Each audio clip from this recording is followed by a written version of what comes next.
Good afternoon everyone, আমি সোমনাথ পান্ডে এবং future গাইডার চ্যানেলে আপনাদের সকলকে স্বাগত জানাই। তো থাম্বনেলে আপনারা ঠিকই দেখেছেন, আজকে আমরা কথা বলবো আইকিউ সিটি মেডিকেল কলেজের কাট অফ নিয়ে এবং কতটা ফিস রিডাকশন হয় কি আদৌ হয় না, স্কলারশিপ কি রয়েছে কি না রয়েছে, অ্যাডমিশনের প্রসেস কি রয়েছে না রয়েছে, সেই সমস্ত বিষয় নিয়ে।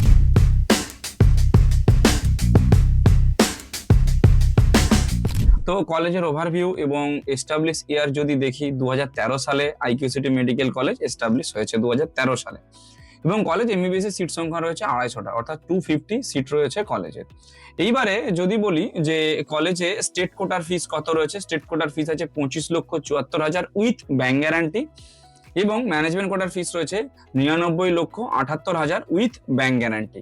আচ্ছা, এবারে আসি যে কলেজে স্টেট কোটাতে কাট অফ কিরকম যেতে পারে।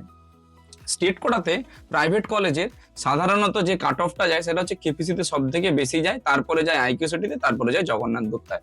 অর্থাৎ গভর্নমেন্ট কলেজ আমরা কাট অফ যদি 588 ধরি, তার থেকে 20 থেকে 22 নাম্বার কম আপনি ধরে রাখুন, আপনার চলে আসবে প্রাইভেট মেডিকেল কলেজে স্টেট কোটাতে কাট অফ। কিন্তু 588 যদি গভর্নমেন্ট কলেজে কাট অফ যায়, সেই ক্ষেত্রে কেপিসি নামে 1 থেকে 2 নাম্বার, তারপরেই কিন্তু আইকিউ সিটি শুরু হয়।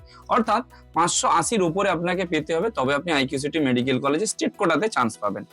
ম্যানেজমেন্ট কোটার যদি কথা বলি, ম্যানেজমেন্ট কোটাতে আপনি 200 থেকে 220-30-এর উপরে পেলেই কিন্তু আইকিউ সিটিতে ম্যানেজমেন্ট কোটাতে চান্স আপনারা পেয়ে যেতে পারেন।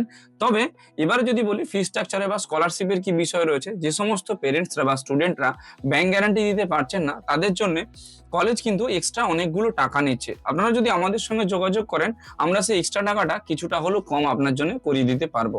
এবং এই admission regarding documentation, counselling, registration, তার পাশাপাশি একজন একাডেমিক ডেডিকেটেড কাউন্সিলর আপনাদের জন্য প্রোভাইড করে আমরা কিন্তু একটা সার্ভিস চার্জ নিয়ে আপনাদের পুরোপুরিভাবে নিটের কাউন্সিলিংটা করিয়ে দেব। অ্যাডমিশন রিগার্ডিং যদি কারো কোনো হেল্প লেগে থাকে, আপনারা আমাদের সঙ্গে যোগাযোগ করতে পারেন। আমরা রয়েছি সব রকম দিক থেকে আপনাকে হেল্প এবং সাপোর্ট দেওয়ার জন্য। Thank you.